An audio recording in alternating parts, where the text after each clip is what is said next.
People called her blessed. People called her chosen.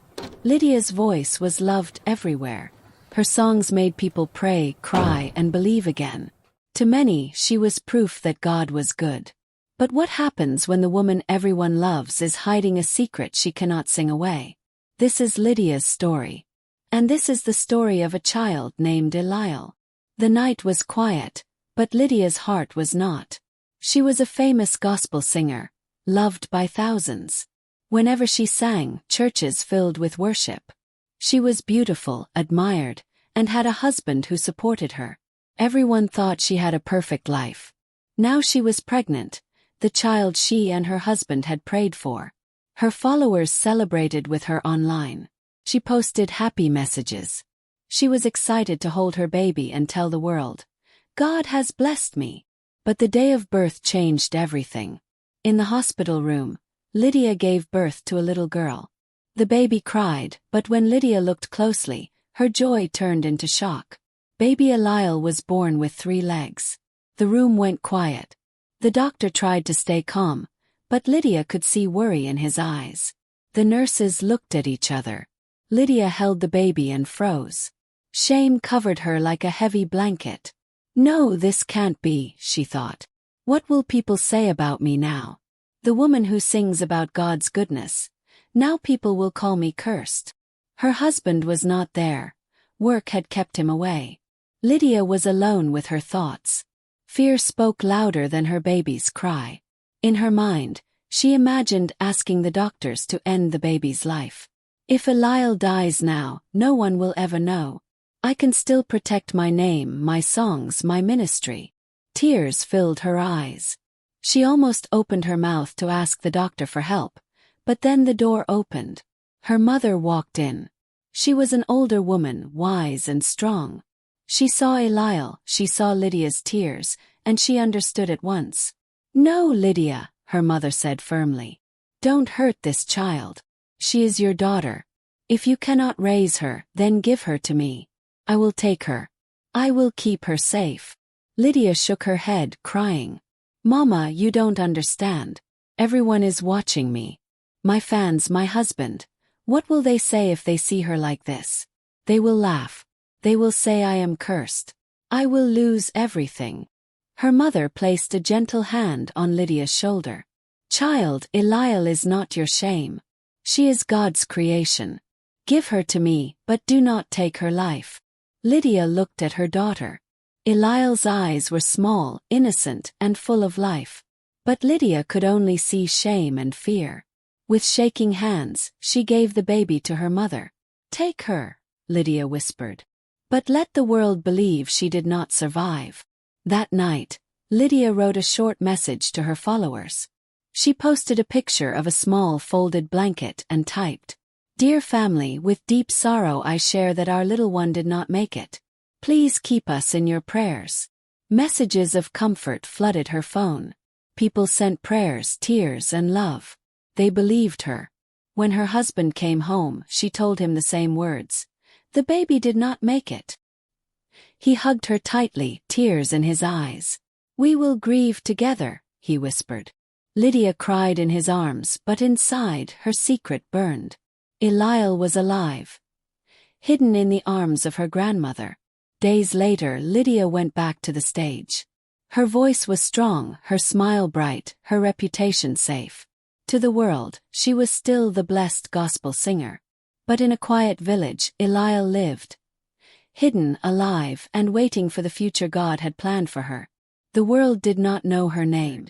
Eliel grew up in her grandmother's small mud house. The roof leaked when it rained, and the nights were often cold.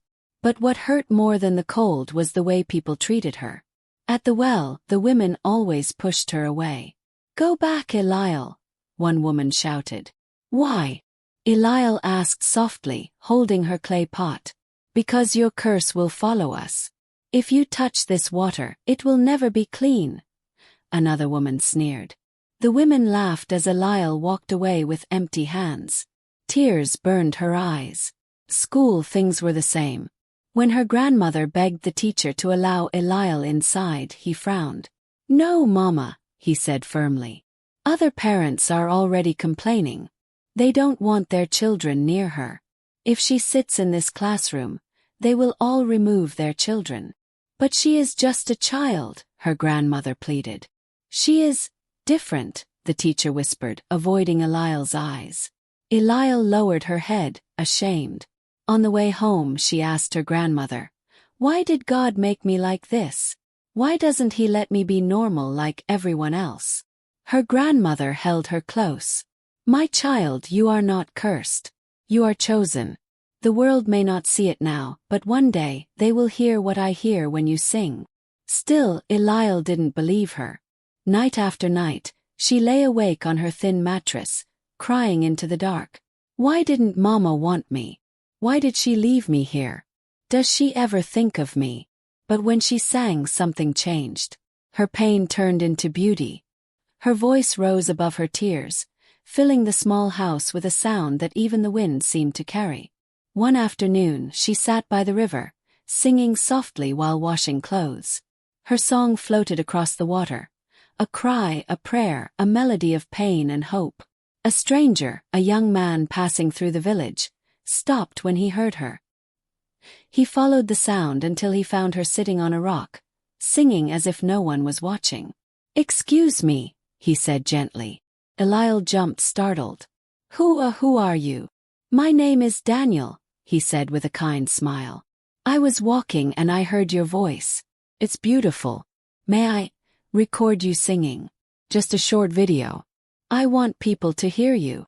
Eliel hesitated. "Why? People will laugh at me." "They always laugh." Daniel shook his head. "No, they won't laugh. They will listen. Trust me." Her grandmother, who had come down the path with firewood, overheard. She looked at Eliel. "Child, this may be the chance I told you about. Sing and let the world hear." With trembling hands, Eliel nodded. She closed her eyes and sang again, this time louder, stronger. Daniel recorded every note on his phone, his eyes wide in amazement. "Thank you," he said when she finished. "I'll share this. The world needs to hear you." That night, Daniel posted the video online. Within hours, it spread across social media. People were stunned by her voice. Comments filled the screen. "Who is she? This voice is from heaven. Please find her, we must help her." Secrets do not stay buried forever. What is hidden in the dark will one day come to the light. For years Lydia lived as though her daughter had never existed. But truth has a voice. And when Eliel sang, the whole world began to listen. The video of Eliel singing spread quickly. Within days, gospel pages were sharing it. Within weeks, companies were reaching out. They wanted to sponsor her, to record her songs, even to take her abroad for surgery. Eliel's grandmother couldn't believe it. "Child, the world is opening its arms to you. Do you see now what I told you? You are not cursed. You are chosen." But far away in the city, Lydia also saw the video. She was scrolling late at night when the voice hit her like lightning. She froze. No, it can't be," she whispered. Her hands shook as she turned up the volume. The girl on the screen looked so much like her. Eyes. The smile. The voice, it was her blood. Her husband, Marcus, walked into the room. "What's wrong, Lydia?" She quickly hid the phone. "Nothing," she said. But Marcus grabbed it, curious. When he pressed play, he heard the song too. He watched the girl with 3 legs, singing with power and grace. He stood in silence for a long time, then slowly turned to Lydia. "Tell me the truth," he said. His voice was low but firm. "Who is this girl?" Lydia's eyes filled with tears. "Marcus, please. Don't lie to me," he shouted. "This is our daughter, isn't it? The one you told me died." Lydia broke down, falling to her knees. "I was afraid. I was ashamed. Everyone was watching me. My fans, my ministry. I couldn't let them see.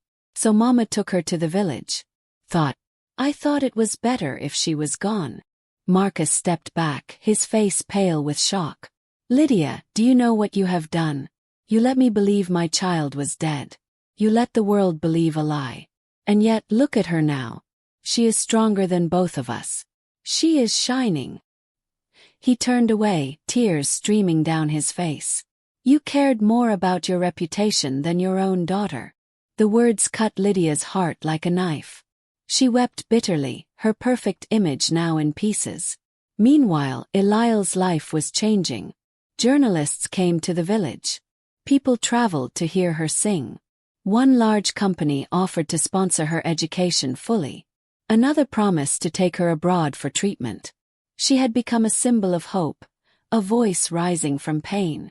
At a small press gathering, someone asked Eliel, "How does it feel to be so loved by the world now?" Eliel smiled shyly. "It feels strange. Because all my life I was rejected. But my grandmother told me not to give up, and now I see she was right. I only wish my mother could see me and be proud." Those words spread too. And now everyone began asking, "Who is her mother? Why is she hidden? Where has she been all this time?" The truth could no longer be hidden. Lydia was forced to face her shame in public. Fans were shocked. Some were angry. Others prayed for her. But one thing was clear. Eliel, the child once rejected, was now standing in the light while Lydia's carefully built image was crumbling. Lydia tried to bury the truth, but the truth rose higher than her songs. She feared shame, but in the end, the daughter she rejected became the very proof of God's grace. And so this story leaves us with a warning and a lesson. Never trade love for pride, never let fear make you blind, and never reject what God has given you. For what you hide in shame today may be the very thing God will use to shine tomorrow.